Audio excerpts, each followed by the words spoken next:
नहमदुहु व नुसल्ली अला रसूलिहिल करीम अम्मा बाद फ़अऊज़ु बिल्लाहि मिनश शैतानिर रजीम बिस्मिल्लाहिर रहमानिर रहीम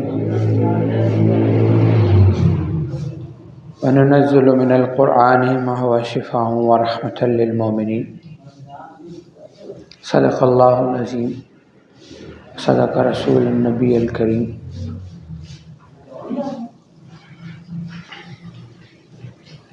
भाइयों, दोस्तों, बुज़ुर्गों और अजीज़ साथियों, अल्लाह जल्ल शानहू का बहुत बड़ा एहसान है कि अल्लाह करीम ने हमें मुसलमान पैदा किया और फिर मुसलमान होने के साथ अल्लाह ने हमें सिलसिले में दाखिल फरमाया। और सिलसिला भी वो कि जिसके अंदर इस दौर में जितना ज़िक्र आज सिलसिले वाले करते हैं, आज बच्चे बच्चे की ज़बान पर हज़ारों की तादाद में ज़िक्र अल्लाह ने जारी फरमा दिया। ये तमाम बरक़ात सिलसिले की हैं, ये तमाम बरक़ात सिलसिले की हैं। आज ये जो बहारें हमें नज़र आती हैं, इनके पीछे मेहनतें, कोशिशें, बड़ों की दुआएं, तवज्जुहात हैं, जिसकी वजह से आज ये सारा कुछ हमें नज़र आता है। बात ये है कि अक्सर मैं इन चीज़ों को कहता हूँ कि हमने मुकद्दम कौन सी चीज़ को रखा है। हमने मुकद्दम कौन सी चीज़ को रखा है, यानी वो हज़रत जी फरमाते हैं ना, इश्क वो अल्लाह के साथ होता है। इश्क किसके साथ होता है? और मोहब्बत किसी के साथ भी हो सकती है, अपने काम के साथ हो सकती है, अपनी औलाद के साथ हो सकती है, अपनी बीवी के साथ हो सकती है, बहन भाइयों के साथ हो सकती है, अपने माँ बाप के साथ हो सकती है। लेकिन इश्क वाला मकाम वो किसको देना है? वो अल्लाह को देना है। अब अगर मुकद्दम अल्लाह को रखेंगे तो दुनिया के तमाम रिश्ते और दुनिया की तमाम ज़रूरतें और दुनिया की तमाम ख्वाहिशें अल्लाह आपके पाँव में, आपके कदमों में ला के रख देगा। हर इंसान किसी न किसी चीज़ से इश्क करता है, किसी न किसी इंसान से, किसी न किसी चीज़ से, कोई अपने काम से करता है। अब वो कहे नहीं तो उसका क्या है कि अब हम एक आदमी के पास गए तो उसके घर में फौतगी हुई, सुबह फौतगी थी, शाम को दुकान खुली हुई थी। इश्क है कि नहीं काम से? वो कहता है इस दुकान पे मैंने मेहनत की है इतना समय, इसको कैसे बंद कर दें? उसके बेटे की शादी है, दुकान फिर भी खुली हुई है। मोहब्बत किससे है? कि उसके लिए बेटे की शादी अहमियत इतनी नहीं रखती जितना दुकान रख रही है, कि हर हाल में उसने अपनी दुकान खोलनी है। अब एक तरफ तो ये है और दूसरी तरफ है अल्लाह, कि जब अल्लाह के दीन का बुलावा आए, जब नमाज का हुक्म आए, जब खानकाह का सिलसिले का बुलावा आए, मैं अपने सारे कामों को साइड पे रख कर मुतवज्जो किस तरफ हो जाऊं? अपने हर चीज़ का दर्जा बनाएं। जब आप दर्जा बनाएंगे तो फिर काम आसान भी होंगे और दुनिया आपके कदमों में अल्लाह ला के रखेगा। हम क्या कहते हैं? शैतान कभी भी किसी भी काम से आपको मना नहीं करता, ये याद रखें। वो नमाज पढ़ने से कभी आपको मना नहीं करेगा, लेकिन ऐसा तरीका इस्तेमाल करेगा कि आपसे नमाज रह जाएगी। वो कभी जिक्र करने से आपको मना नहीं करेगा, लेकिन वो ऐसे ज़रिए ऐसे तरीके इख्तियार करेगा कि आपसे आपका जिक्र रह जाएगा। वो किसी भी, सबसे पहले वो कहता है ना कि इंसान कहीं बैठा होगा ना तो अल्लाह की तरफ से दिल में आएगा इस बंदे की मदद कर दो, क्या आता है, इसकी मदद कर दो, और फ़ौरन अगला सवाल आता है कि चेक कर लेना मुस्तहिक है कि नहीं। अब पहला इल्हाम है, अगला क्या है, वसवसा। अगर मुस्तहिक की बात होती तो एक अल्लाह वाले की बात है कि अगर मुस्तहिक की बात है तो जो मैं खा रहा हूँ मैं खाने का मुस्तहिक हूँ। मेरा रब तो मुस्तहिक की तकसीम के बगैर मुझे दे रहा है, मेरे दिल में डाला है इसको दे, तो ये तो नहीं कहा ना कि अपना सारा उठा के इसको दे दें, बेशक 5 रुपये दे दें, 10 रुपये दे दें।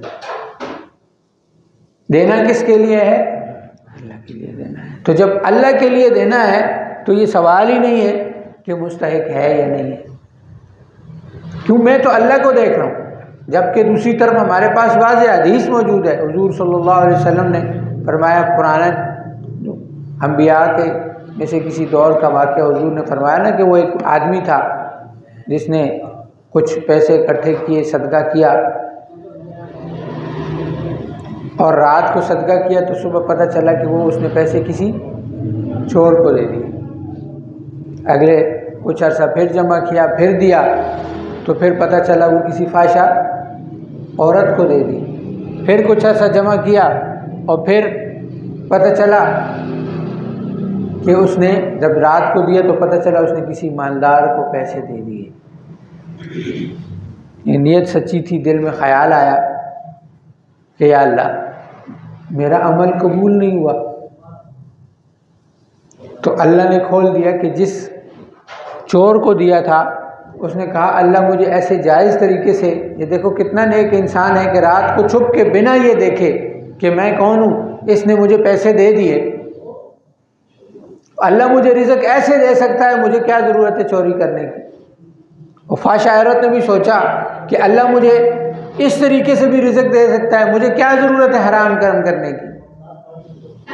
उस अमीर आदमी ने सोचा कि ये पता नहीं कौन शख्स है, ये इस तरीके से रात को छुप छुप के सदका करता है, मैं क्यों नहीं दे सकता, मुझे तो अल्लाह ने इतना माल दिया। तो नेकी कबूल हो गई या नहीं हो गई। हज़रत जी फरमाते हैं ना कि नेकी जब आप करें तो ये देखे बगैर कि मैं नेकी किसके साथ कर रहा हूँ, क्योंकि आपने नेकी तो अल्लाह के लिए करनी है। जैसे अभी थोड़ी देर पहले भी बात हो रही थी ना, यदि फलां मौलवी कहते कि ये लोग इस्लाह के काबिल नहीं है,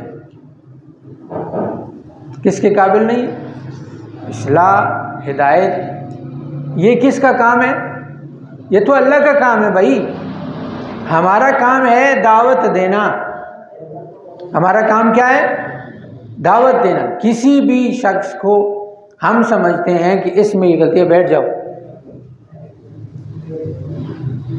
हमारा काम क्या है, दावत देना, दिलों को फेरना, हिदायत देना, इस्लाह होना, ये किसकी तरफ से है, अल्लाह की तरफ से। इसीलिए फरमाया ना कि इख्तिलाफ रहमत है, और ये रहमत कब होगा, ये रहमत तब होगा जब दूसरे को जिसके साथ आप इख्तिलाफ रख रहे हैं उसके लिए आपके दिल में बुग़्ज़ नहीं है, आप उससे मोहब्बत करते हैं, आप उसके लिए अपने दिल में दर्द समझते हैं कि काश कि ये ठीक हो जाए, इससे ये बीमारी ख़त्म हो जाए, इसका ये मसला हल हो जाए और ये हिदायत की तरफ आ जाए। ये तो है दर्द महसूस कर। हमने अक्सर अपने बड़ों से सुना था ना, वो क्या कहते हैं, उम्मत का दर्द महसूस करो, उम्मत के लिए दिल में कुड़न महसूस करो। ये दर्द और कुड़न क्या है, ये दर्द और कुड़न यही है कि जब हम देखें, जैसे एक बीमार को इंसान देखता है ना, कैंसर का मर्ज़ होता है या उसको कोई भी बीमारी होती है या उसको कोई गोली लग जाती है या कुछ ऐसा मामला उसके साथ होता है, तो इंसान को उसकी तकलीफ़ महसूस होती है नहीं होती। अंदर कहता है काश ये ठीक हो जाए यार, कितनी तकलीफ़ बेचारा निकाल रहा है, इसकी टांग टूट गई, इसका फलां हो गया, इसके साथ फलां बीमारी है, इसको फलां परेशानी है। समझते हैं नहीं समझते, लेकिन जो दर्द दायमी है उसके लिए हम उसकी फिक्र नहीं करते, उसकी कोड़न नहीं करते कि अगर ये इस मर्ज में मुब्तला रहा तो इसको जो तक दुनिया की तकलीफ तो ख़त्म होने वाली है। हर चीज़ का एक वक्त मुकर्रर है, बीमारी का एक वक्त मुकर्रर है, उसके बाद उस बीमारी ने ख़त्म हो जाना है, उस तकलीफ़ ने ख़त्म हो जाना है। रहने वाली चीज़ तो वो दायमी तकलीफ़ है, वो दायमी मसला है। जैसे तो फिर जो असल तकलीफ़ है उसके लिए दर्द महसूस करना कि मैं इसके दर्द को, इसकी तकलीफ़ को ख़त्म करूं। कैसे ख़त्म करूं कि ये हिदायत की तरफ चलाए, उसके लिए सोचना, उसके लिए फ़िक्र करना, उसके लिए अल्लाह से मांगना।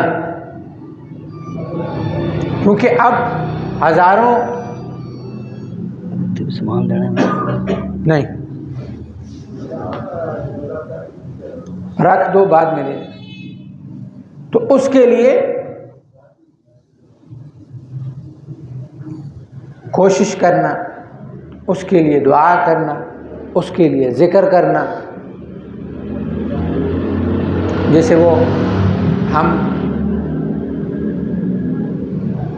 कोई अपना, जब हमारा कोई भाई बहन बच्चा जब वो बिगड़ जाता है ना, तो हम कहते हैं जी कोई वजीफ़ा बता दें, मेरा बेटा बड़ा नाफरमान है, मेरा भाई बड़ा नाफरमान है। मांगते हैं नहीं मांगते, तो इसके लिए कोई अमल अल्लाह के लिए करना, लेकिन बाद में दुआ मांगना। जैसे हुजूर ने सबसे बड़ी दुआ सिखलाई, अल्लाहुम्मा ग़फ़िर लि उम्मति मोहम्मद सल्लल्लाहु अलैहि वसल्लम। अब अल्लाह ने मांग हम उम्मत के लिए रहे, मांग किसके लिए रहे? उम्मत के लिए रहे। फरमाया जो आदमी 27 मरतबा रोज़ ये दुआ पढ़ेगा अल्लाह उसे मुस्तजाबुद दावत बना देंगे। क्योंकि ये फ़िक्र किसकी कर रहा है? ये उम्मत की फ़िक्र कर रहा है, ये उम्मत के लिए कुड़ रहा है, वो उम्मत की फ़िक्र कर रहा है, अल्लाह उसे अता कर रहे हैं। वो आज साहब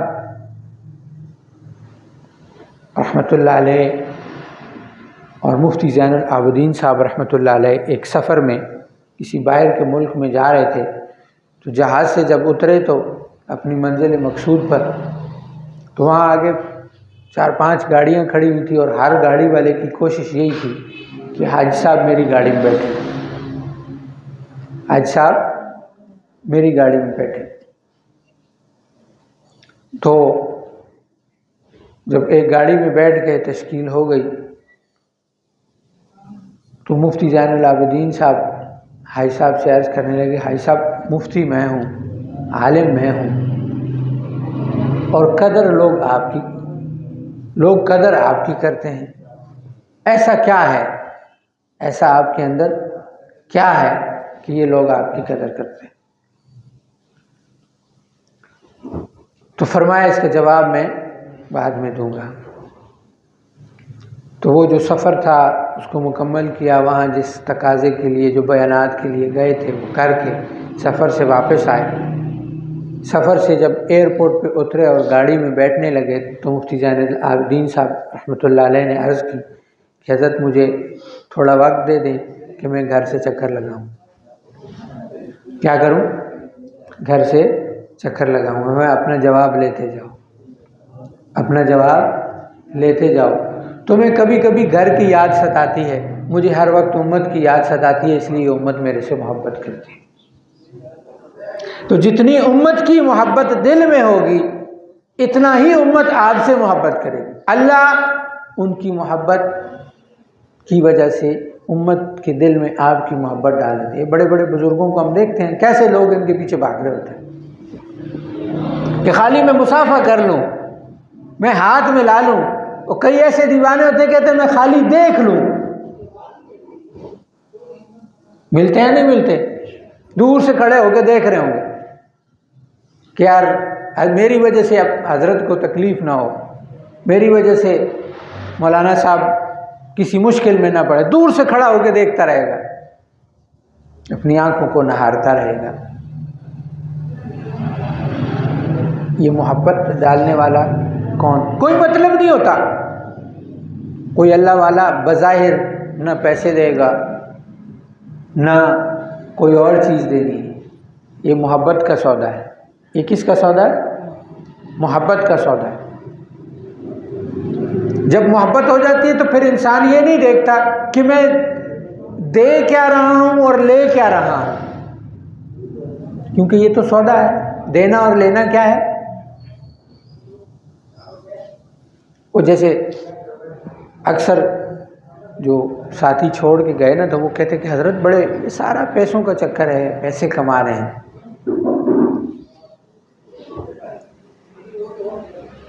तो सवाल ये है कि अल्लाह हमारे बड़ों को और ज़्यादा दे। हमने अपने बड़ों की कितनी खिदमत की, हमने उनको क्या दिया? हमें तो अल्लाह ने यह फरमाया है कि अपने बड़ों की कदर करो, अपने सिलसिले पर, अपने बड़ों पर जान माल वक्त लगाओ। वक्त क्या लगाना है? सबसे पहले तो बात यह है ना कि इंसान किसी को अपना बड़ा बनाता है। एक होता है जो अल्लाह ने हमें नस्ब के साथ हमारे बड़े दिए, एक होता है किसी से इंसान दीन सीखता है। दीन सीखने के लिए जब किसी को बड़ा बनाया जाता है तो पहले ही परख लें कि क्या ये बंदा दीन सिखाने के काबिल है या नहीं।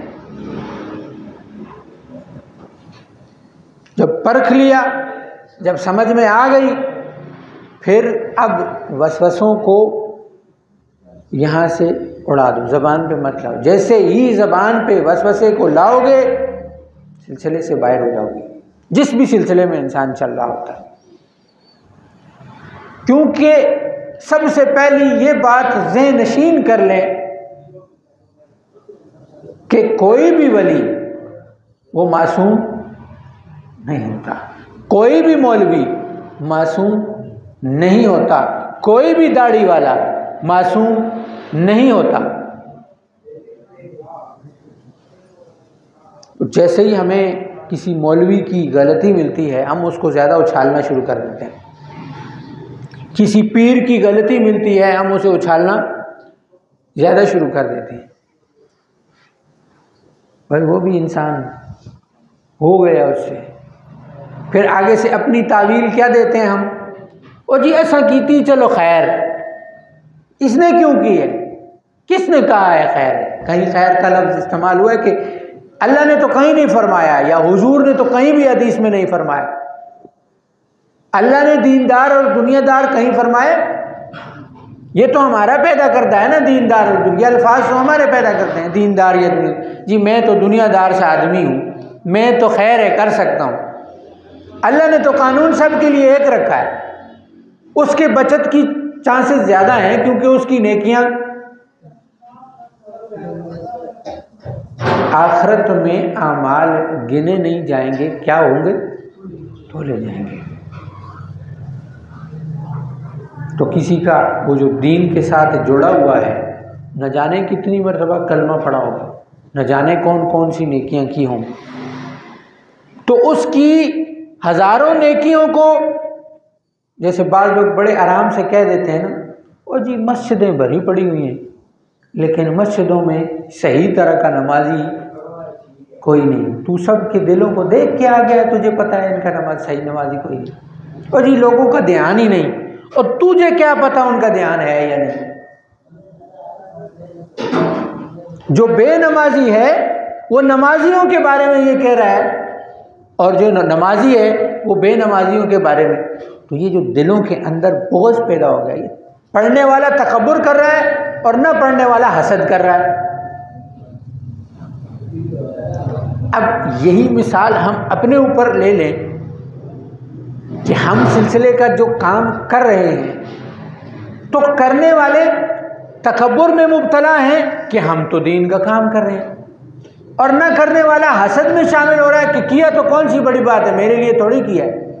एक दूसरे का एहतराम करना सीखो,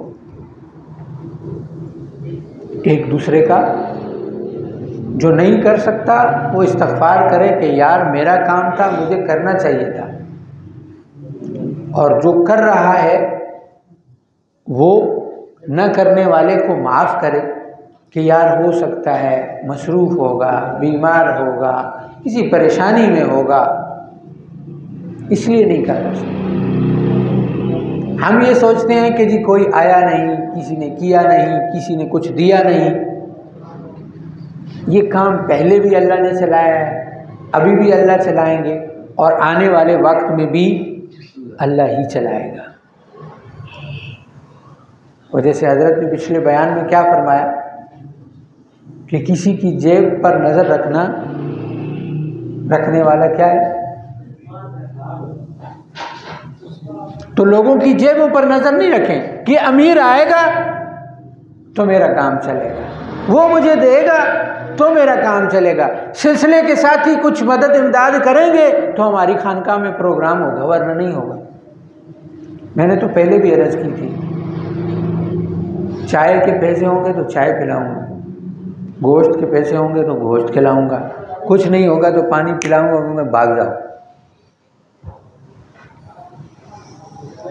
चलाने वाला अल्लाह है, देता है तो चलाते हैं, नहीं है तो फिर इसका मतलब है ये नहीं है कि अल्लाह ने नहीं दिया, हमारे मांगने में कमी थी, हमारे मांगने में कमी है, उसके देने में कोई कमी नहीं। या हमारे वाज़ जी फरमाते हैं ना, फरमाए अल्लाह ने मेरे पर राज खोला है।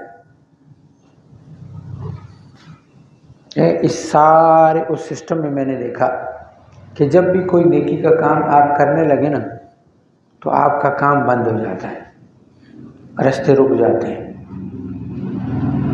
रास्ते रुक जाते हैं। इंसान सोचता है कि यार ये क्या, तो फरमाया कि इसका मतलब है कि ये शैतान की चाल है, अब यहाँ मेरे से कोई गलती हो गई।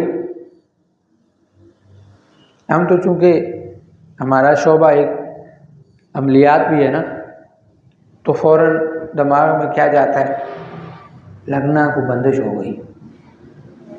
जो सीनियर है वो कहते हैं कोई जादूगर पीछे पढ़ाई कर रहा है।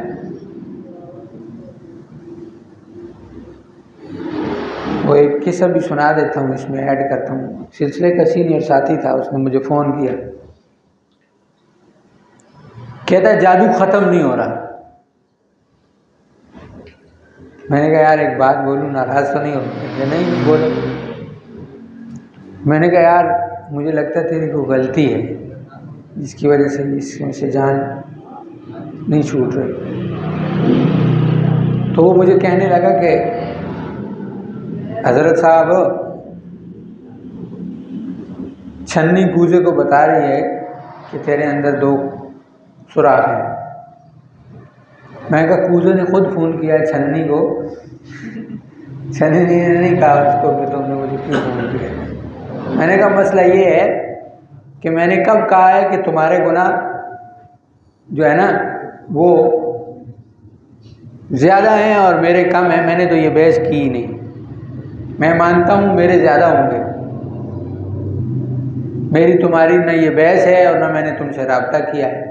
मुझे पता है मैं अपने गुनाहों पर नादिम होता हूँ, मैं माफ़ी मांगता हूँ, तुम भी मांगते हो, लेकिन मेरे दिल में बात आई, मैंने कह दी। तुम अपनी माफ़ी मांगो, मेरे लिए भी मांगो, मैं अपने लिए मांगता हूँ, तुम्हारे लिए भी मांगता हूँ। अल्लाह हम दोनों को माफ़ फरमाए। तो जब कोई काम रुक जाए तो जहाँ सारी चीज़ों पे ना फिर आपको शैतान फंसाता कहाँ पे, तो कहते तेरे अंदर कोई एक ऐसी गलती, अगर माफ़ी पे ले भी आएगा ना, तेरे अंदर कोई एक ऐसी गलती है जिसकी वजह से तू फंसा हुआ है। अच्छा फिर आप उसको कहते हैं अच्छा मैंने झूठ बोला, कहते नहीं नहीं नहीं ये कोई मसला नहीं, मैंने ये किया, नहीं नहीं नहीं, नहीं ये भी नहीं है। तो आप उसको जो आपको याद आती जाए वो कहता है नहीं ये वाली नहीं है। वो आपकी सारी दलीलों को क्या करता है, रद्द करता है। तो सवाल ये है कि जो भी है मुझे तो नहीं पता ना कि मैं कौन सी गलती में फंसा हूँ, और ना शैतान को पता है कि आप कौन सी गलती में फंसे, ये तो अल्लाह को पता है। तो बजाय इसके कि मैं गलतियों में अपने आप को देता रहूं कि ये वाली है और ये भी, या अल्लाह जो भी है, ये वाली भी और वो भी जो तेरे यहाँ तुझे नागवार गुजरी, या अल्लाह वो माफ़ फरमा। तो उससे जो काम रुका हुआ होगा वो चल पड़ेगा। फरमाया इस्तग़फ़ार शुरू कर दो, जब तक काम शुरू नहीं होता, जब तक काम चलता नहीं है, निज़ाम चलता नहीं है, इस्तग़फ़ार पे जोर रख दो, उस चीज़ से निकल जाओगे। और वो सारा, ये अर्ज़ कर रहा हूँ माल के एतबार से कि अक्सर साथियों को मतलब जी मैं फंस गया हूँ, जादू एक अपनी उसमें मौजूद है, उसकी हकीकत मौजूद है, लेकिन जब आप अपनी तस्बीह से जादू काट भी रहे हैं, वजीफ़ा भी कर रहे हैं, हर तरीके से उसको कर रहे हैं, लेकिन निज़ाम चल नहीं रहा, तो अब सवाल यह है कि जब मैं ये सारे काम कर रहा हूँ, फिर मेरा जादू क्यों नहीं कट रहा, मेरी बंदिश क्यों नहीं ख़त्म हो रही? तो इसका मतलब है कि कोई गलती भी मैं कर रहा हूँ, कोई मिस्टेक मेरे अंदर है, कोई भी गलती हो जाए, अल्लाह के यहाँ उसका हाल क्या है? तौबा, अल्लाह मुझे माफ़ फरमा। किसी ज़्यादातर जो गलतियां पकड़ी जाती हैं, जो आपके इंतज़ामी उमूर में जब मामलात रुकते हैं, तो गलती भी इंतज़ामी उमूर में होती है। किसी का हिस्सा रुका हुआ होगा, किसी का आपने कर्ज देना होगा, अब कर्ज देने में बसा होगा आपके पास है नहीं, तो हम क्या करते हैं कि फिर हम उसको बुनियाद बनाकर उससे झगड़ा करते हैं। अगला मांगता है, जिसने के देने हैं वो मांगता है मेरे पैसे दे दो, तो हम क्या कहते हैं, यार नहीं है कहाँ से दूँ, हम उसके साथ उल्टा लड़ना शुरू हो जाते हैं। तो आसान सी बात है कि उसको कहा जा सकता है कि मेरे भाई अल्लाह तुझे जज़ाए खैर दे, मैं गलत हूँ, मेरी गलती है, मुझे तुम्हें देने चाहिए थे, ये वक्त था, मैंने तुम्हें दिया था, लेकिन मुझसे न हो सका, यार मुझे माफ़ कर दे। कम से कम दिल, हम तो दिल में भी अपनी बात कर रहा हूँ, आप लोग अच्छे लोग, कि दिल में भी फिर वो चल रहा होता है कि मैं, इसको पता है मेरे पास नहीं है, मेरे हालात ऐसे हैं, मैं फंसा हुआ हूँ, मेरी परेशानी, फिर भी कहता है। तो वो जो दिल में ही तौबा, और दिल में हम अल्लाह दिल ही दिल में माफ़ी मांगना चाहते हैं, शुरू हो जाते हैं, तो फिर अल्लाह हालात को खोलना शुरू हो जाता है। या अल्लाह मेरी गलती है, इनके सामने मैं कमज़ोर हूँ, माफ़ी नहीं मांग सकता हूँ, लेकिन तुझे पता है मेरे से ये गलती हो गई है, मेरे मामलात डिस्टर्ब हुए हैं, जिसकी वजह से ये मामलात भी ख़राब हो गए। या अल्लाह तू मेरे मामलात को हल फरमा, मुझे माफ़ फरमा, मुझे इस चीज़ से निकाल के मैं इस बंदे को पैसे दे दूँ, ये इसकी अमानत है जो इसने मुझे दी थी, मेरे से गलती हो गई, हालात के इंसान है, कमज़ोर है। मुझे एक साथी बता रहे थे कि हमारे साथ एक शख्स ने 4 महीने लगाए तबलीग में, वक्त लगाया, तो एक वो वक्त था कि रायविंड के अंदर उस बंदे के पास पैसे ख़त्म हो गए। क्या हुआ? रायविंड के अंदर उसके पास, यानी अभी 2-2.5 महीने गुजरे थे, तो बाकी उसके पास उसको पैसे चाहिए थे। अब घर में भी वो मांग नहीं सकता था कि घर के हालात भी उसको पता थे, घर वालों की तरफ से इजाज़त भी नहीं थी, वो आया हुआ था। लेकिन अब करना क्या था? करना ये था कि पैसे चाहिए ताकि वक्त पूरा हो जाए। तो उसने नवाफिल और अज़कार के साथ अल्लाह से मांगना, और जब यकीन अल्लाह पे होना और पुख्ता हो जाए तो अल्लाह दे देता है। तो जितने उसे चाहिए थे, कोई आदमी उसे आके पकड़ा के, एक ये वक्त था, कहता है फिर अरसा गुजरा, 3 साल बाद वो आदमी जेल में मुझे मिला था, वो चोरी के केस में पकड़ा गया था। वहाँ यकीन ऐसा कि अल्लाह से जो चाहिए था वो मंगवा लिया, और यहाँ यकीन की कमज़ोरी ये कि चंद पैसों के लिए चोरी भी कर ली, तो इंसान कमज़ोर है, उससे गलती हो सकती है। गलती का हल क्या है? तौबा। डट मत जाएं, कमज़ोर हूँ, हो सकता है। इज़्ज़त, ज़िल्लत, माल, ये सब किसने देना है? अल्लाह ने हमें एक सिलसिले में, एक दीनी जमात के साथ जोड़ा है। मैं ऐसा अर्ज करता हूँ ना, ये अपना मुहासबा करते रहें कि इस जिक्र के बाद मेरे अंदर क्या तब्दीलियाँ आई, या सिर्फ मैं जिक्र कर रहा हूँ। जिक्र की खुसूसियात अपनी जगह, जिक्र अपने अंदर खुद एक खुसूसियत है, लेकिन इस जिक्र ने मेरी ज़िंदगी को कितना तब्दील किया। मैं सुन्नतों पर पहले से ज़्यादा चलना शुरू हुआ। जिक्र नाम किसका है? अच्छा, सलासिल में 3 दर्जे होते हैं। कितने? फना फिल शेख, फना फिल रसूल और फना फिल्लाह।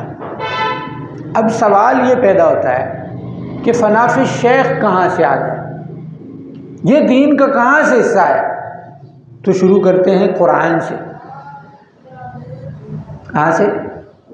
कुरान क्या कहता है? अर्रहमान फ़अस्अल बिही खबीरा।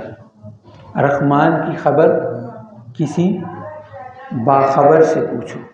जो अल्लाह को जानता है, वो कासिम नानोती रहमतुल्लाह अलैह के बारे में उनके किसी शागिर्द से किसी ने पूछा कि आप अल्लाह के बारे में क्या राय रखते हैं? तो उन्होंने कहा कासिम नानोती रहमतुल्लाह अलैह के पास चले जाओ। तो उन्होंने फरमाया आप अल्लाह को नहीं जानते? अर्ज़ की आप अल्लाह को नहीं जानते? तो फरमाया मैं अल्लाह को जानता हूँ, कासिम अल्लाह को पहचानता है।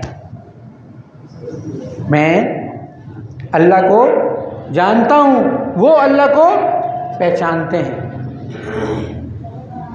और कैसे पहचानते हैं? कि उनके दौर का एक वाक़या है कि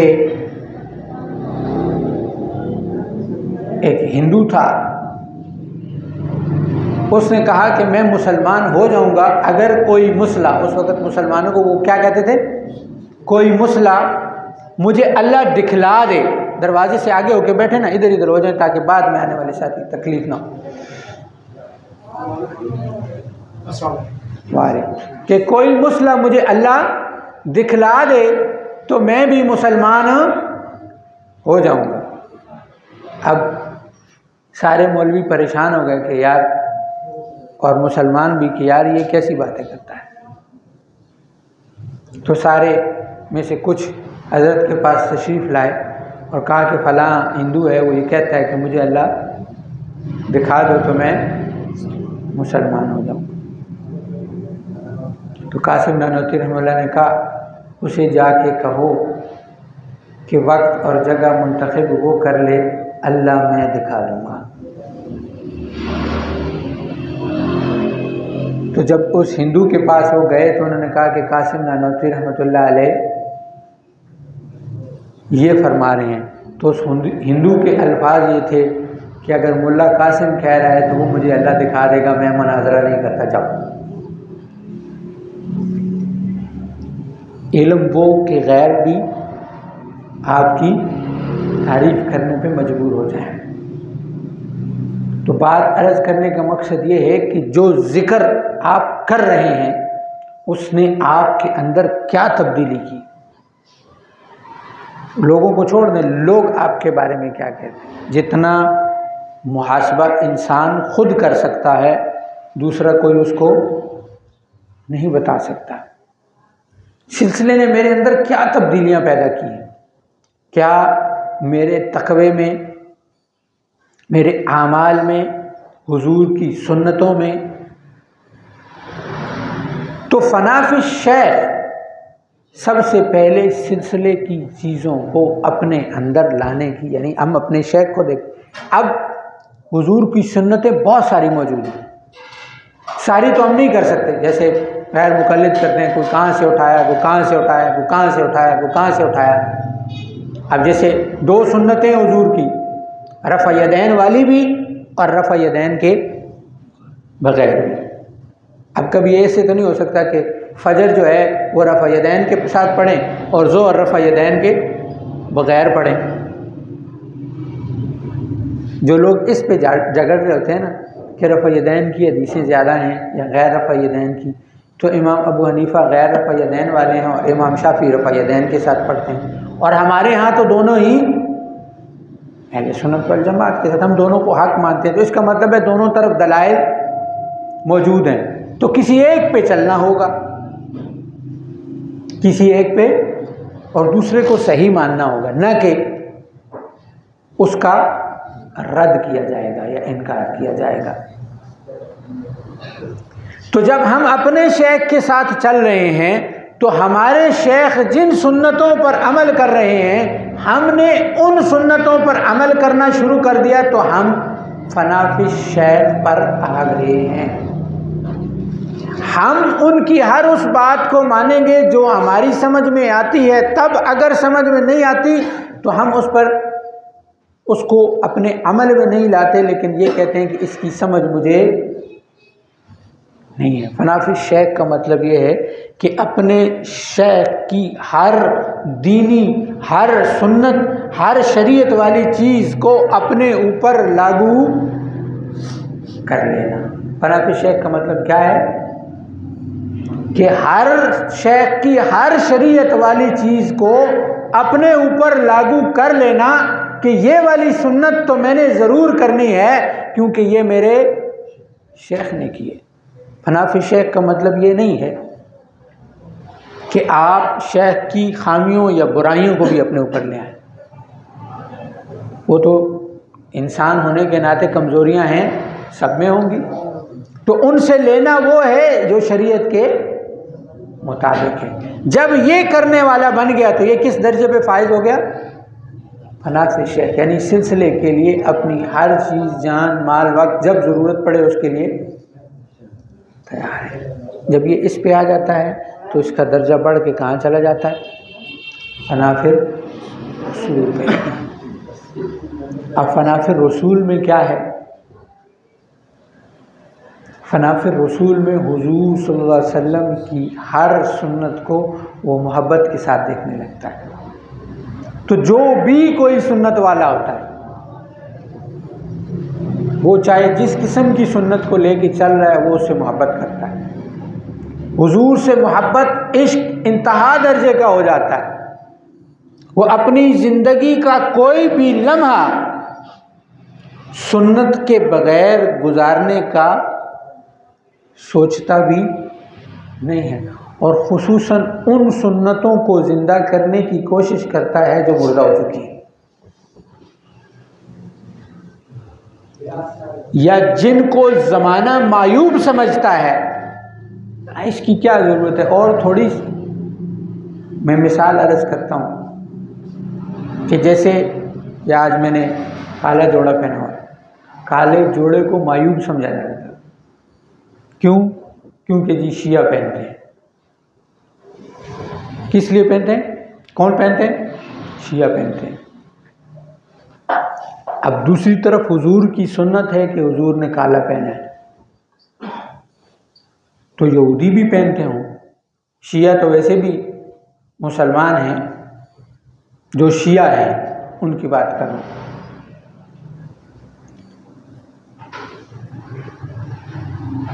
तो अगर कोई कुछ भी करता हो, हमें उससे क्या, हमें गर्ज किससे है? हुजूर सल्लल्लाहु अलैहि वसल्लम की सुन्नत से।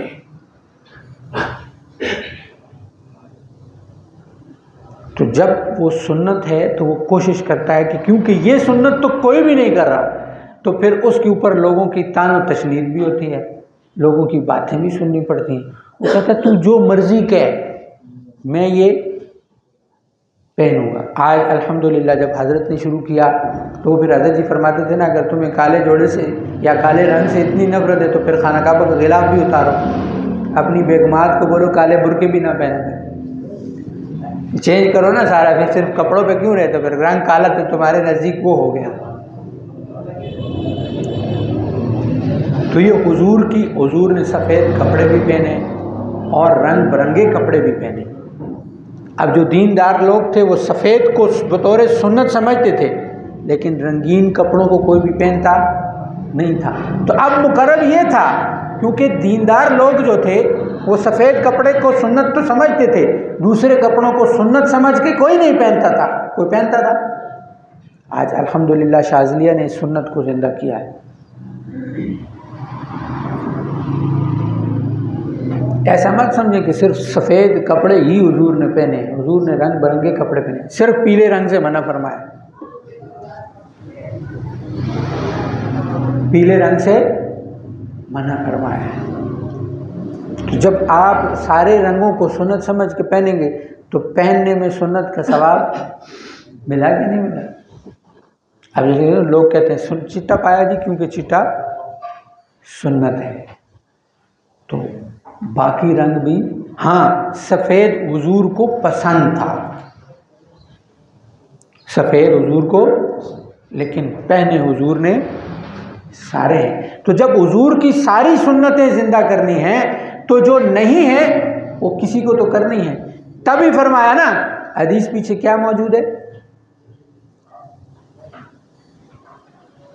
कि वो वाली सुन्नत जो ज़माने में ख़त्म हो जाएगी उसको ज़िंदा करने वाले को 100 शहीदों का सवाब मिलेगा। आप समझ आए फनाफिर रसूल क्या है? फनाफिर रसूल का मतलब वो सुन्नत ज़िंदा करना जिसको जो ख़त्म हो चुकी है। और जब ये फनाफिर रसूल पे आ जाता है अपनी ज़िंदगी को, तो इसका ईमान कामिल अब हुआ, क्योंकि हुजूर सल्लल्लाहु अलैहि वसल्लम ने फरमाया तुम में से हर शख्स का ईमान मुकम्मल नहीं हो सकता जब तक कि वो अपने माँ बाप, अपनी औलाद, अपना माल, हत्ता के अपनी जान भी हुजूर पर, मुझ पर कुर्बान करने के लिए तैयार न हो। अब इसमें शैतान वसवसा डालता कि जी अब ये नहीं है कि माल को आग लगा दोगे और सब कुछ जो है वो मार दोगे। कुर्बान करने का मतलब क्या होता है? नमाज का वक्त है, घर मौजूद है, दुकान मौजूद है, तो आपने इन सब को किया पीछे और नमाज के लिए चले गए, तो आपने क्या कर दिया? कुर्बान कर दिया। दीन में जब ज़रूरत पड़ी तो मुकद्दम किसको किया? हुजूर की सुन्नत को। तो अब आप किस दर्जे पे आ गए? फनाफिर रसूल पे। और जब चीज़ होती है तो फिर आखिरी दर्जा है फनाफिल्लाह का। आखिरी दर्जा किसका है? फनाफिल्लाह। तो ये अपनी ज़ात को ख़त्म कर देता है। इसकी मिसदाक हुजूर ने फरमाया कि अल्लाह फरमाते हैं कि मैं इसका हाथ बन जाता हूँ, मैं इसकी ज़बान बन जाता हूँ, मैं इसकी आँख बन जाता हूँ। फिर इससे लोग क्या देखते हैं या क्या समझते हैं वो नहीं, इसको खुद समझ में आता है कि मुझसे कोई काम भी शरीयत के बग़ैर वाला नहीं हो रहा, बल्कि हर काम अल्लाह की मंशा और मर्ज़ी के मुताबिक हो रहा है। हर काम अल्लाह की मंशा, अल्लाह की मर्ज़ी से हो रहा है। मेरा इख्तियार सारा ख़त्म हो गया। आगे मेरा इख्तियार, अब मर्ज़ी और हुक्म मेरी ज़िंदगी पे मेरा नहीं रहा,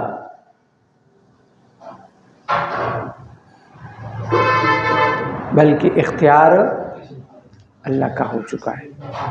वो जैसे चाहता है मुझे चलाता है। लेकिन इस फनाफिल्लाह के दर्जे में पहुंचने के बाद भी ऐसा नहीं है कि इंसान मासूम बन जाएगा। गुनाह या गलती उससे फिर भी हो सकती है। तो इसलिए जो शुरू में अर्ज़ किया था कि अपने आप को जो आप पीछे करें और अपनी हर चीज़ को पीछे करें और अल्लाह उसके रसूल और सिलसिले को मुकद्दम रखें। जहाँ ज़रूरत पड़ती है हमारा मरकज़ हमारे लिए मुकद्दम हो, हमारा दीन हमारे लिए मुकद्दम हो, हुजूर मुकद्दम हो, अल्लाह मुकद्दम हो, अल्लाह की मखलूक मुकद्दम हो। मैं अर्ज़ करता हूँ ना कि उम्मत के लिए आसानियाँ पैदा करें, उम्मत के लिए आसानियाँ पैदा करें। दीन मुश्किल काम नहीं है, आसानियाँ कैसे पैदा की जा सकती हैं?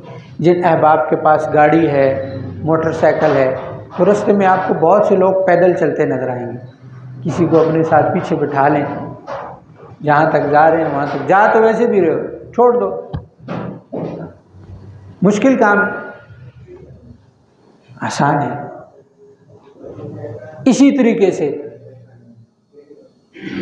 किसी को पानी पिलाएंगे, हर लिहाज से अगर इंसान सोचे कि मैं अपनी फील्ड में अपने साथियों या अपने भाइयों के लिए कैसे आसानी पैदा कर सकता हूँ, फिर देखें अल्लाह की रहमत। जैसे मैंने कल भी वहाँ जंड के प्रोग्राम में ये बात अर्ज़ की थी, आसानियाँ तकसीम न की जाएं तो मुश्किलात इकट्ठी हो जाती हैं। आसानियाँ तकसीम न की जाएं, यानी लोगों को आसानियाँ नहीं देंगे तो आपके अपने लिए मुश्किलात इकट्ठी हो जाएंगी, जमा हो जाएंगी। लोगों में आसानियाँ तकसीम करेंगे, अल्लाह आपके लिए आसानियाँ करेगा। फरमाया ना, तुम ज़मीन वालों पर रहम करो, आसमान वाला तुम पर रहम करेगा। तो सिलसिला जहाँ ज़िक्र सिखलाता है, वहाँ ज़िक्र के साथ साथ सबसे अहम चीज़ वो ये है कि मामलात की दुरुस्तगी हो जाए, हम अपने अपने मामलात को ठीक कर लें। जब हम अपने मामलात को ठीक कर लेंगे ना, हमारा अल्लाह के साथ रब्त, जैसे लोग कहते हैं ना रिश्वत के बगैर गुजारा नहीं होता, या फलां चीज़ के बगैर निज़ाम नहीं चलता, करना पड़ेगा, गलती करनी पड़ेगी, गुनाह करना पड़ेगा, झूठ बोलना पड़ेगा, बेईमानी करनी पड़ेगी। पाकिस्तान में इसके बगैर गुजारा ही नहीं है, पाकिस्तान के हालात ठीक ही नहीं हो सकते, पाकिस्तान मुल्क ही ठीक नहीं है, तो फिर पाकिस्तान में क्या कर रहे हो? हम खा भी पाकिस्तान से रहे हैं और रह भी पाकिस्तान में रहे हैं और पाकिस्तान को बुरा भी कह रहे हैं। पाकिस्तान हमारा घर है, क्या है? ये अल्लाह ने हमें दिया। अल्लाह हमें यहाँ पैदा किसने किया? पाकिस्तान में। एक आदमी का अपना घर होता है ना, तो वो कर्जदार हो जाता है, तो उसकी दीवार टूटने लगे ना घर की, या कोई पिलर टूटने लगे, तो वो कर्ज भी लेके वो दीवार, वो पिलर बनवाता है नहीं बनवाता?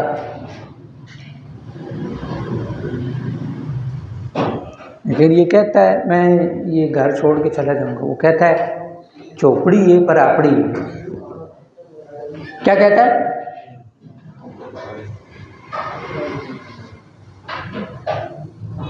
ये छोटा है, ख़राब है, पर हमारा ना है, तो इसकी खराबियां दुरुस्त कौन करेगा?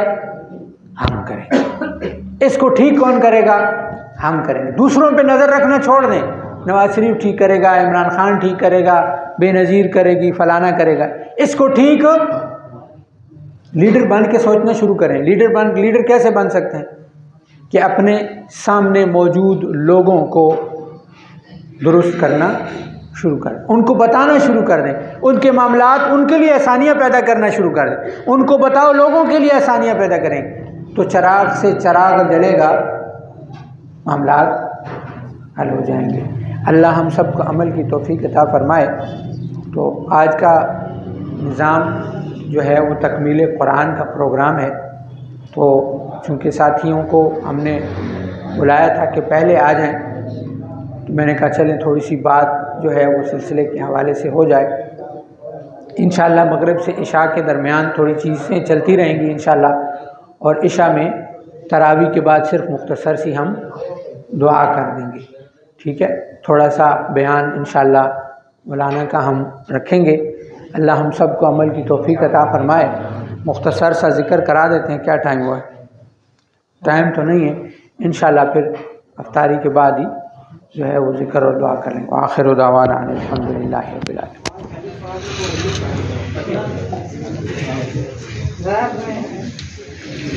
अल्हम्दुलिल्लाहि रब्बिल आलमीन व आक़िबतु लिल मुत्तक़ीन अस्सलातु वस्सलामु अला नहमदुहु व नुसल्ली अला रसूलिहिल करीम अम्मा बाद फ़अऊज़ु बिल्लाहि मिनश शैतानिर रजीम बिस्मिल्लाहिर रहमानिर रहीम व नुनज़्ज़िलु मिनल क़ुरआनि मा हुवा शिफ़ाअun व रहमतल लिल मुमिनीन सदक़ल्लाहुल अज़ीम। मेरे भाइयों दोस्तों, अल्लाह जल्ला शानहू का बड़ा एहसान हुआ है कि अल्लाह ने हमें इस पूरे माह में कुरान सुनने की तौफीक अता फरमाई। जिन्होंने पढ़ा और जिन्होंने सुना, अल्लाह उनका पढ़ना और सुनना कबूल फरमाए। कुरान फरमाया मोमिनों के लिए शिफा है। किसके लिए? और कुरान और रमज़ान का जो रिश्ता है वो अव्वल दिन से चला आ रहा है, वो अव्वल दिन से चला आ रहा है।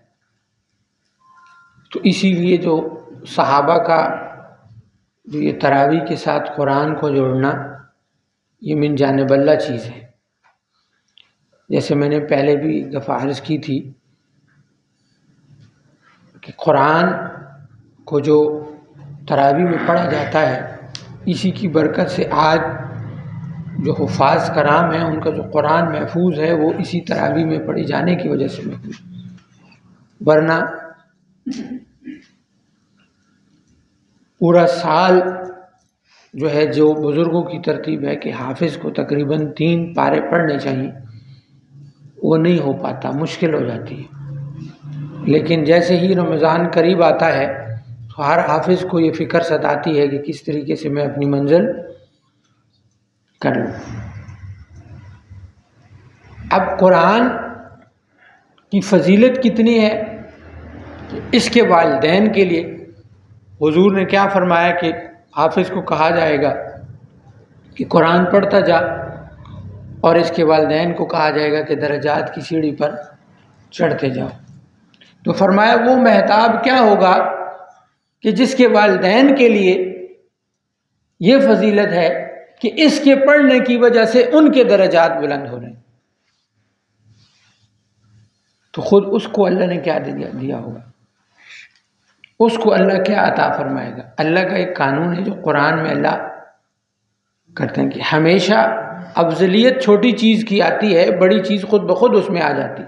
जैसे इंसान के बारे में जो मगरूर और तकब्बुर वाले होते हैं ना, तो अल्लाह ने कुरान में उनके लिए फरमाया कि एक मक्खी बना दो, मक्खी का पर बना दो। लेकिन वो छोटी चीज़ के साथ बड़ी चीज़ खुद ब खुद उसके अंदर दाखिल हो जाती है। तो इसी तरीके से वालिदैन की आफदियत बता दी कि उसको क्या मिलेगा।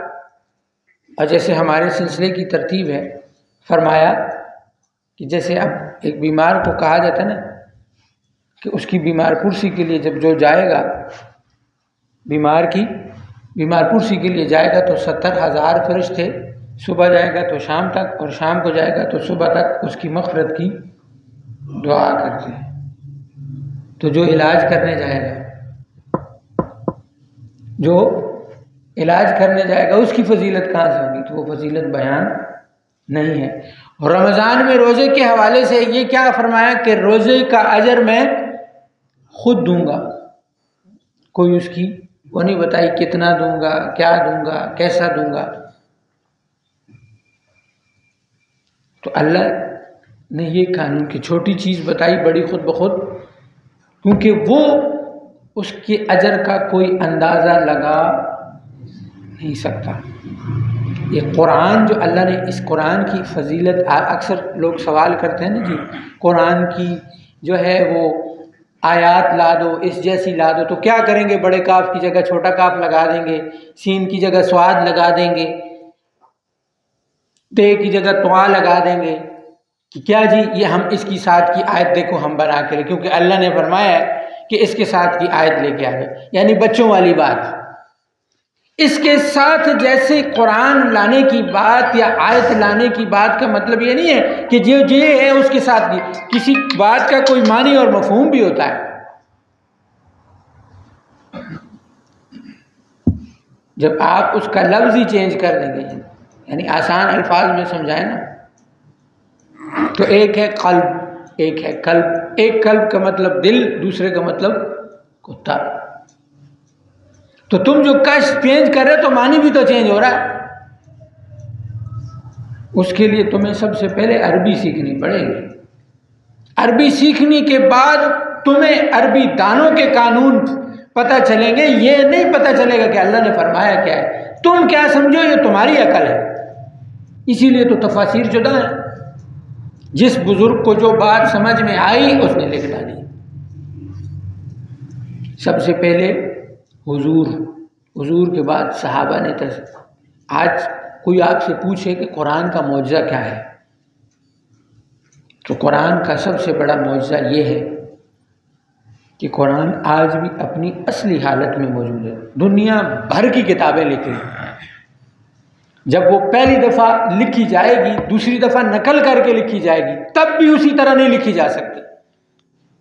कुरान के कितने प्रिंटेड नुस्खे आपको मिलेंगे। ज़बर ज़ेर पेश की गलती आपको मिल सकती है, क्योंकि ज़बर ज़ेर लगाने वाले बाद वाले, ज़बर ज़ेर पेश लगाने वाले बाद वाले हैं, लेकिन ऐसी गलती नहीं मिलती कि जिसकी वजह से मतलब तब्दील हो जाए। यही कुरान का मौजज़ा है। मतलब चेंज हो जाए ऐसी गलती नहीं मिलती, क्योंकि जब मतलब चेंज हो जाए तो वो इंसान का कलाम हो सकता है। आप कोई भी चीज़ है ना, जैसे आप मैट्रिक करते हैं तो पंजाब में मैट्रिक का निसाब जुदा है। मैथ की किताब होगी, इस्लामियात की किताब होगी, दूसरी तीसरी जितनी किताब होगी वो पंजाब में जुदा है, KPK में जुदा है, सिंध में जुदा है। कुरान पंजाब में हो, सिंध में हो, पाकिस्तान में हो, श्रीलंका में हो, सऊदीया में हो, सब जगह एक है या नहीं है? अहदीस में भी इख्तिलाफ आपको नजर आएगा, लेकिन कुरान में इख्तिलाफ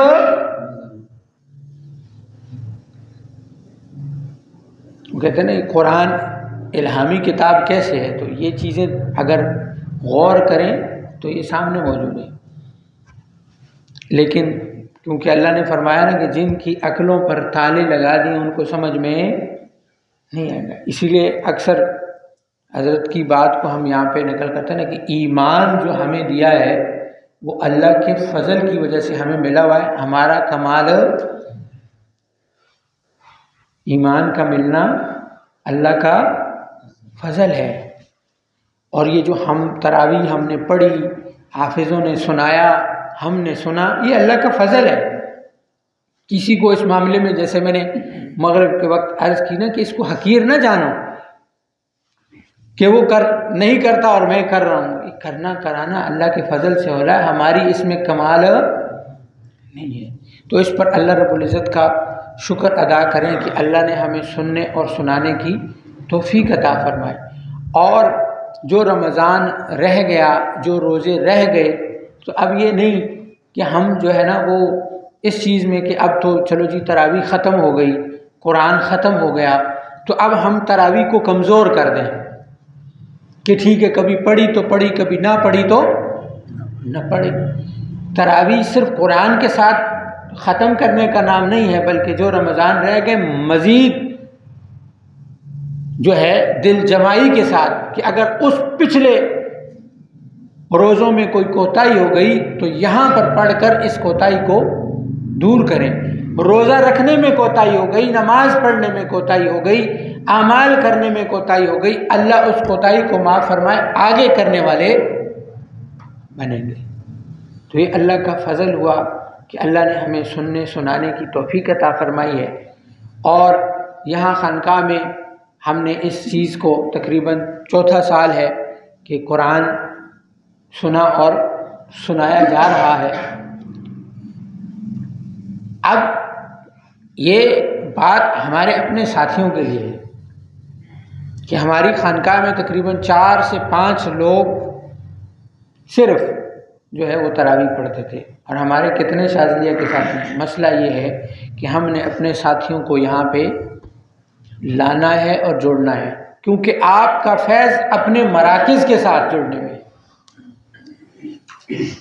जब वो हज़रत वो शेर पढ़ते हैं ना, मेरे ज़हन से वो निकल गया, मरकज़ से जो दूर निकल जाओगे खाक हो जाओगे, अफसाना हो जाओगे।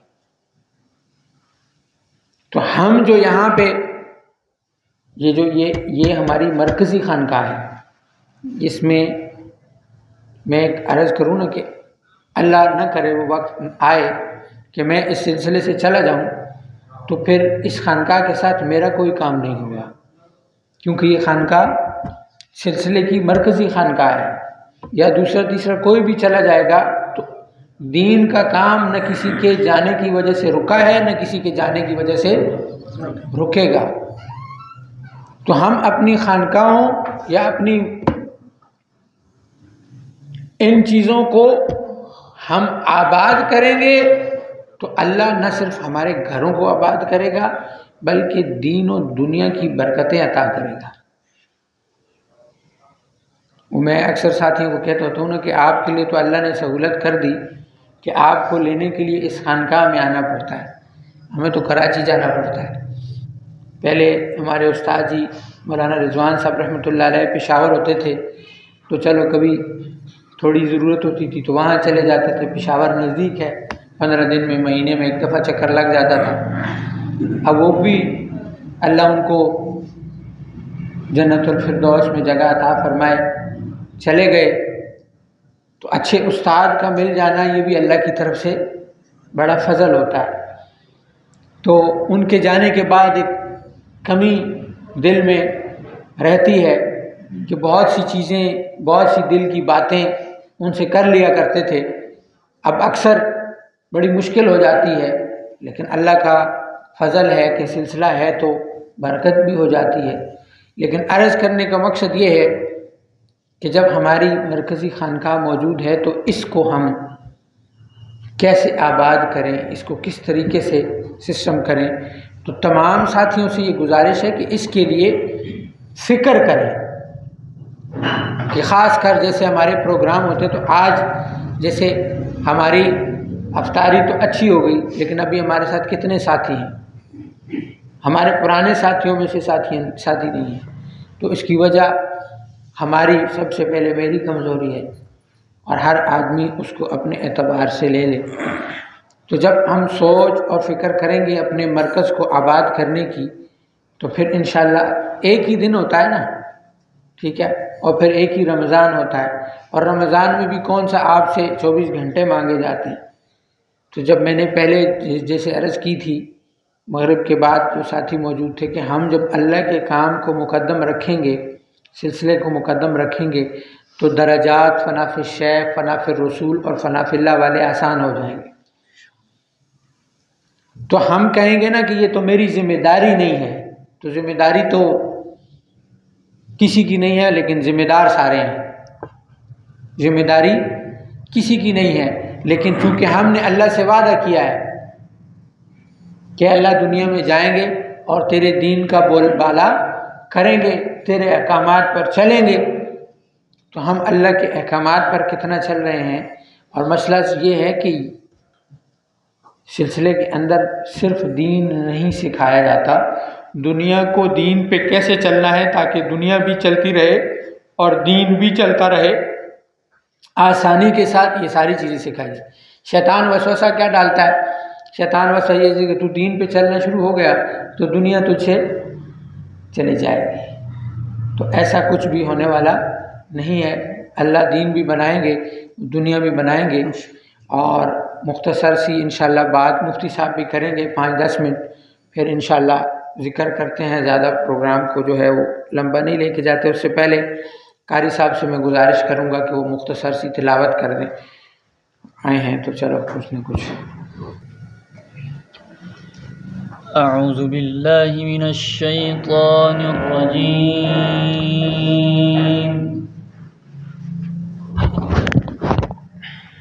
बिस्मिल्लाहिर रहमानिर रहीम।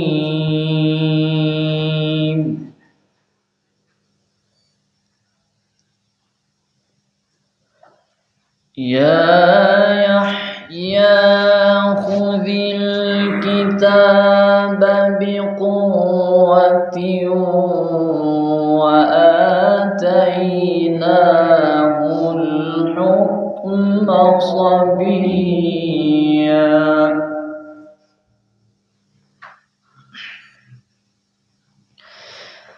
व हनानन मिन लदुन्ना व ज़कातन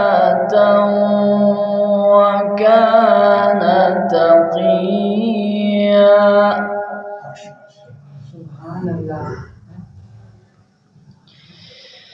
व बर्रन बिवालिदैहि व लम यकुन जब्बारन असिय्या।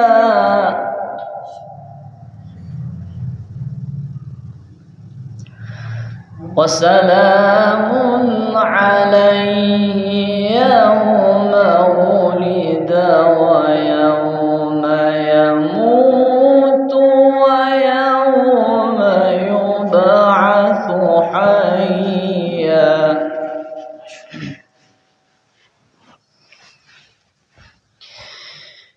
या यहया खुज़िल किताब बिक़ुव्वतिन व आतैनाहुल हुक्म सबिय्या।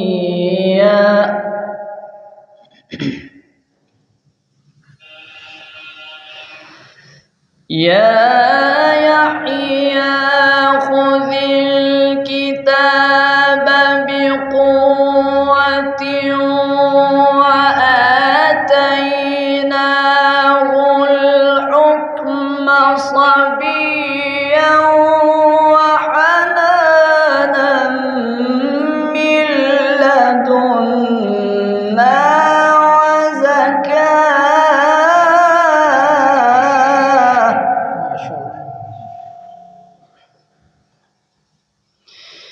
व हनानन मिन लदुन्ना व ज़कातन व कान तक़िय्या। व बर्रन बिवालिदैहि व लम यकुन जब्बारन असिय्या।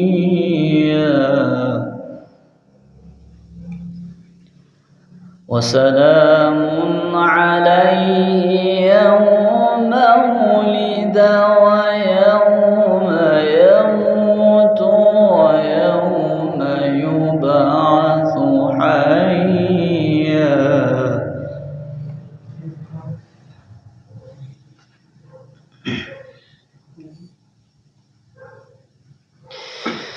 व बर्रन बिवालिदैहि व लम यकुन जब्बारन असिय्या। व सलामुन अलैहि यौम वुलिद व यौम यमूत।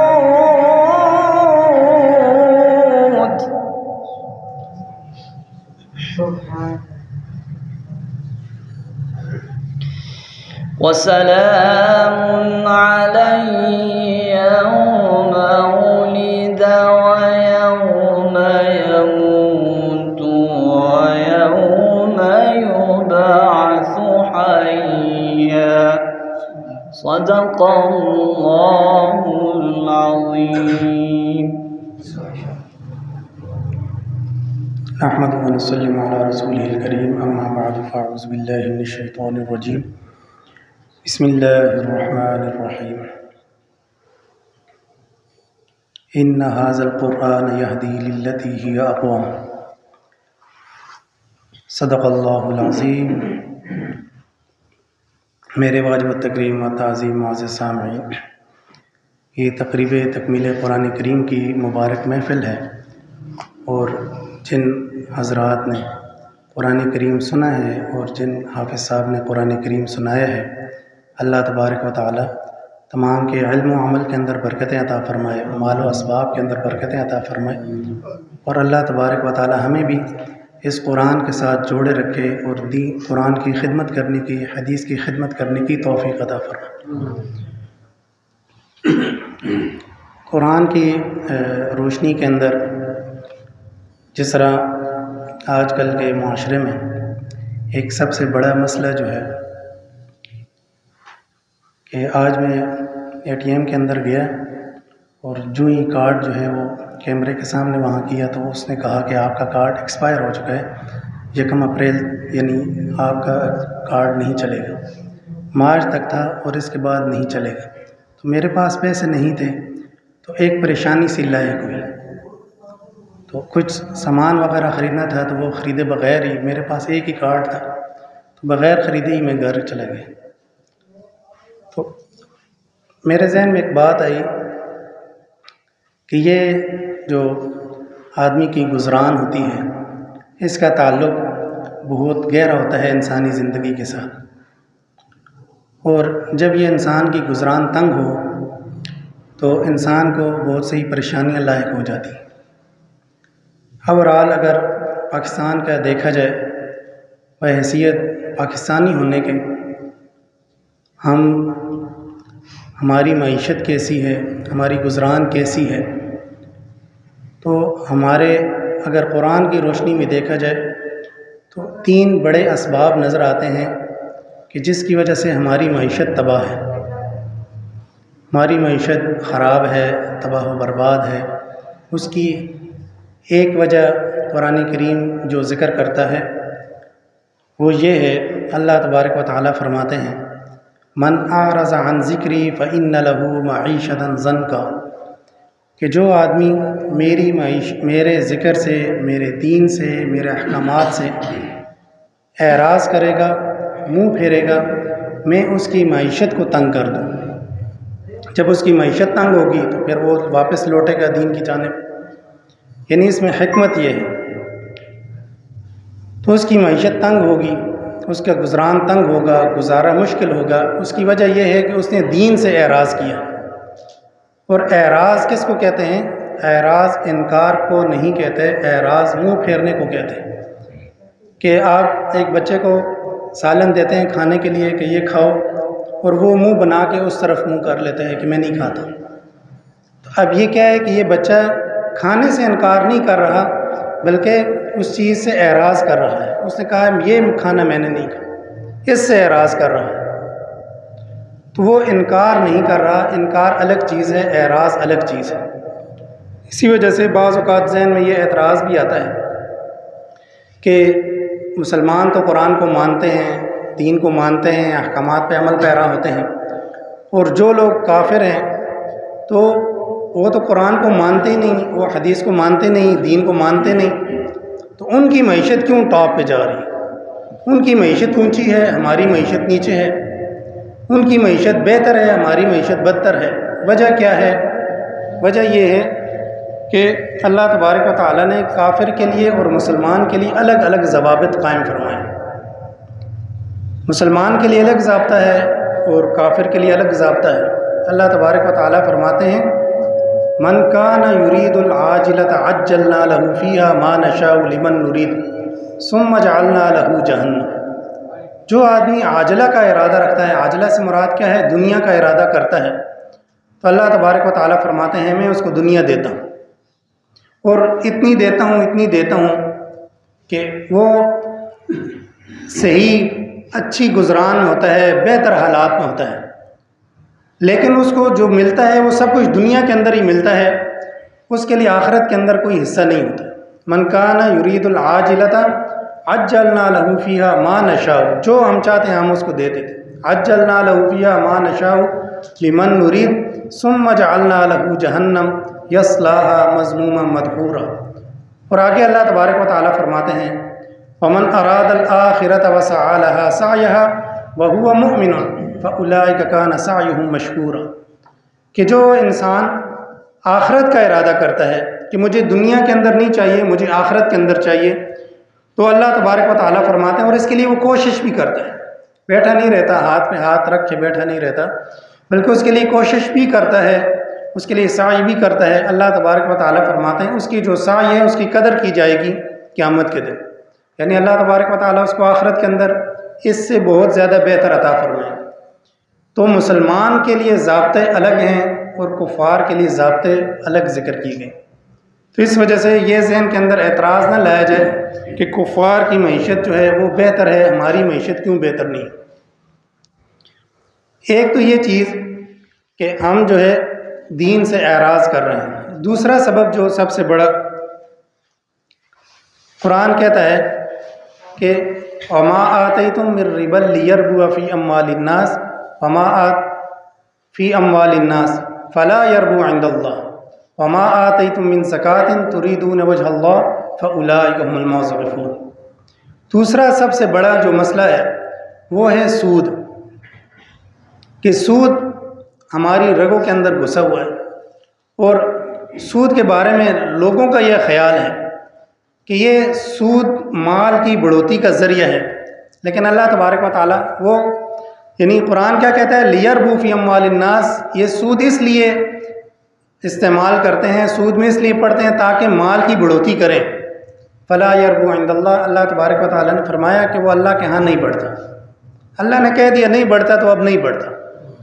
अब ज़ाहरी तौर पर हमें वो नज़र आ रहा है कि वो बढ़ रहा है, लेकिन वो अंदरूनी सतह पे नहीं बढ़ रहा है, इसलिए कि अल्लाह तबारक व तआला ने फरमाया और उसके अंजाम हमारे सामने है कि जब से पाकिस्तान बना है तो उस वक़्त हमने यहाँ दीन इस्लाम के नफाज का इरादा किया नहीं है और ना ही इसके बारे में कोई कोशिश की है और ना ही आइंदा कुछ इस तरह का ख्याल है, यानी हमारा ये हाल है। और सूद के अंदर यानी इस कदर हम आगे जा चुके हैं कि हम अपने कर्ज़ों से ज़्यादा सूदी रकम अदा कर चुके हैं, लेकिन हमारे कर्ज़े जूं के तूं हैं। अल्लाह तबारक व तआला ने फरमाया फ़ला यरबु इंदल्लाह, कि वो नहीं बढ़ता तो नहीं बढ़ता।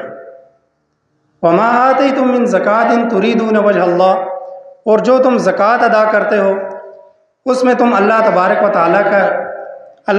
तआला की रज़ा का इरादा करते हो, फ़उलाइका हुमुल मुज़िफ़ून। अल्लाह तबारक व तआला फरमाते हैं ये लोग अपने मालों को दुगना करने वाले हैं, और जो लोग माल ज़कात देते हैं उनके माल दुगना दर दुगना होते रहते हैं। अगर हम तारीख़ में देखें तो अभी कुछ साल पहले 2022 के अंदर ग़ालिबन सुप्रीम कोर्ट ने जो सूद के बारे में फ़ैसला किया था, तो ये जो फ़ैसला आया था सुप्रीम कोर्ट की तरफ से कि सूद हराम है और इसका ख़ात्मा किया जाए, हुकूमत को वार्निंग दी कि 5 साल के अंदर इसका ख़ात्मा किया जाए। और तो ये फ़ैसला तकरीबन आने में 30 साल लग गए, कि तकरीबन 1992 से अदालतों के अंदर धक्के खा रहा है, और तकरीबन 2000 के बाद ग़ालिबन 2003 के अंदर इसके अंदर कुछ पेशरफ्त हुई थी। और फिर जो अपील हुई एक बैंक से कि नहीं जी हमारा निज़ाम इस तरह नहीं चल सकता, सूद के बग़ैर हमारा निज़ाम नहीं चल सकता, तो उस अपील का जो जवाब आया वो तकरीबन 2013 के अंदर आया, तकरीबन 10 साल बाद के तकरीबन इतने जो है उस अरसे के बाद आया।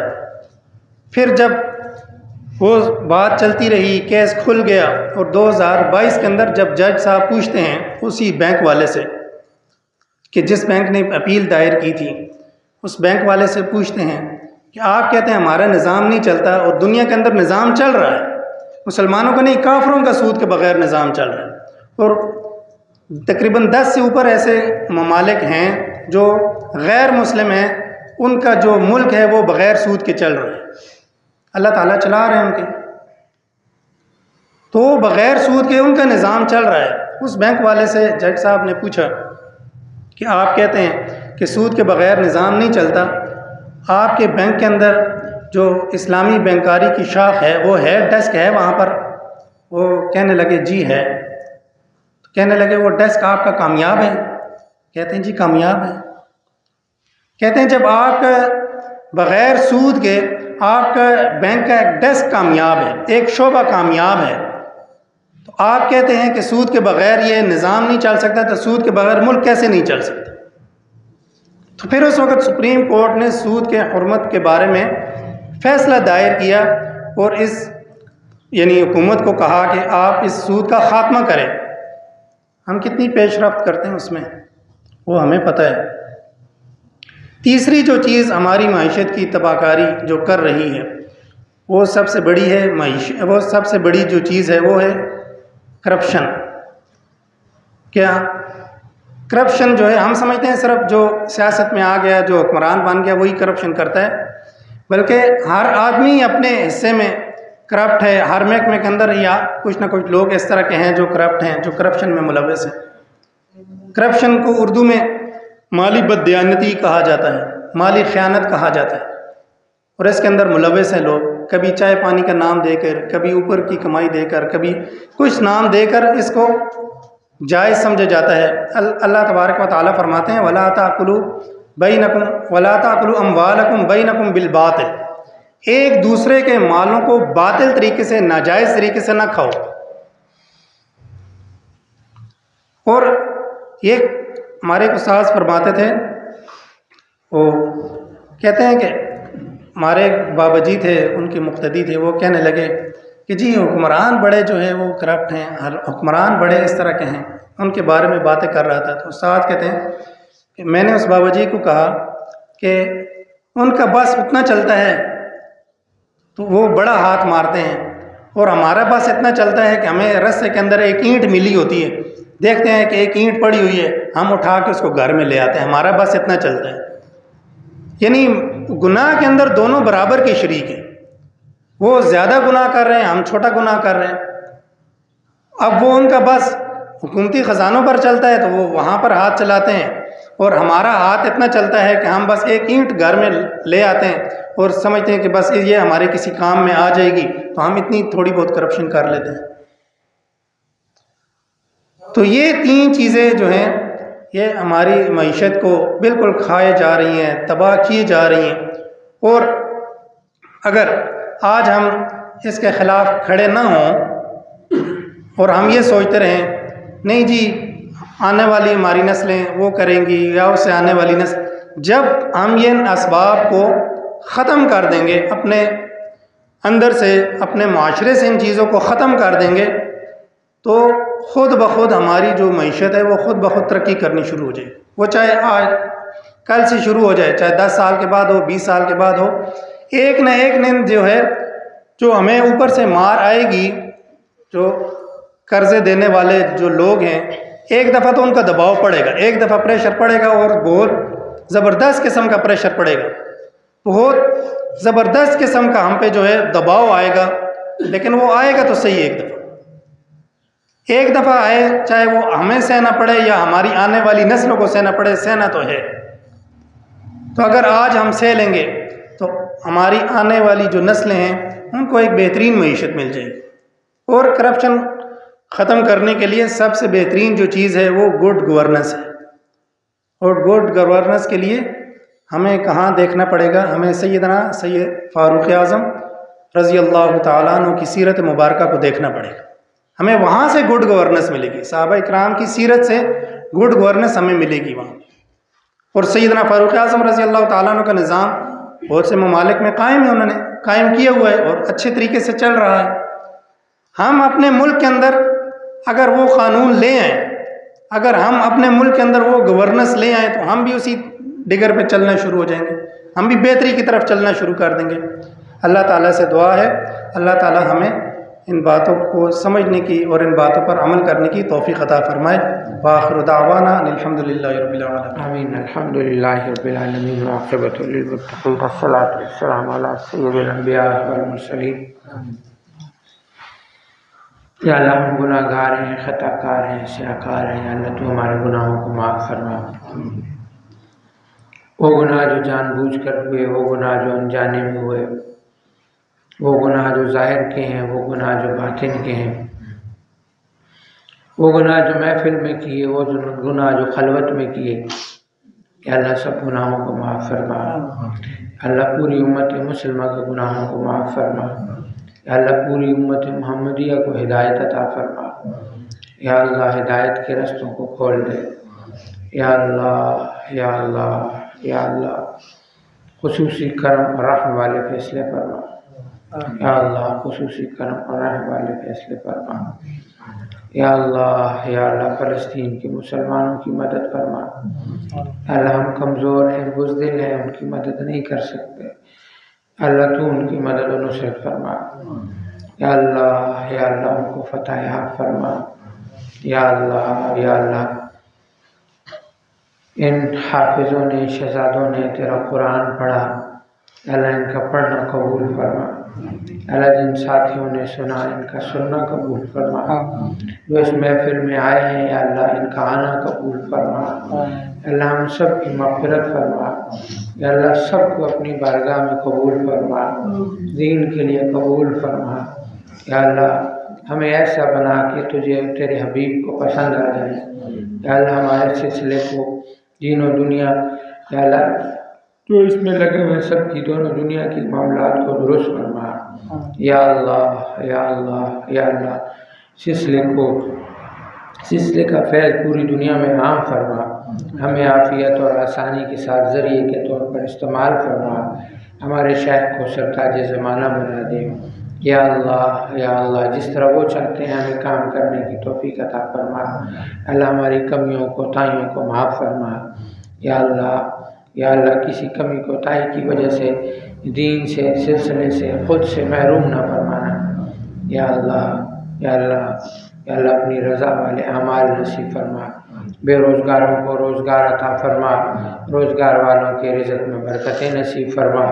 या अल्लाह, या अल्लाह कर्ज़दारों के कर्ज़ों को गैब के ख़ज़ानों से अता फरमा। जिनके मामलात, जिनके चीज़ें या अल्लाह कहीं बंद हैं किसी बंदिश की वजह से, किसी गुनाह की नहूसत की वजह से, या अल्लाह सब दूर फरमा के मामलात आसान फरमा। या अल्लाह मामलात को आसान फरमा। मुल्क पाकिस्तान के लिए अल्लाह आसानियाँ फरमा। जिन नहूसतों गुनाहों की वजह से या अल्लाह मुल्क पाकिस्तान या अल्लाह तनज़्ज़ुल की तरफ जाता है, या अल्लाह हम सबको उससे दूर फरमा। या अल्लाह मुल्क पाकिस्तान को, या अल्लाह मुल्क पाकिस्तान के अंदर जो ख़राबियाँ हैं दूर फरमा। इस मुल्क को तरक्की अता फरमा। या अल्लाह, या अल्लाह तो खुसूसी मदद और नुसरत फरमा। इस मुल्क के हर शहरी, हर इदारे को सही काम करने की तौफ़ीक़ अता फरमा। या अल्लाह ख़राबियों को दूर फरमा। या अल्लाह, या अल्लाह खुसूसी करम फरमा। या अल्लाह जब इस दुनिया से जा रहे हों तेरा पाक कलमा हमारी ज़बानों पर हो, ला इलाहा इल्लल्लाह मुहम्मदुर रसूलुल्लाह व सल्लल्लाहु तआला अला खैर खल्क़ी मुहम्मद व आलिहि व अस्हाबी व ज़ुर्रिय्यति अहले बैति अजमईन बिरहमतिका या अरहमर राहिमीन। आमीन, आमीन।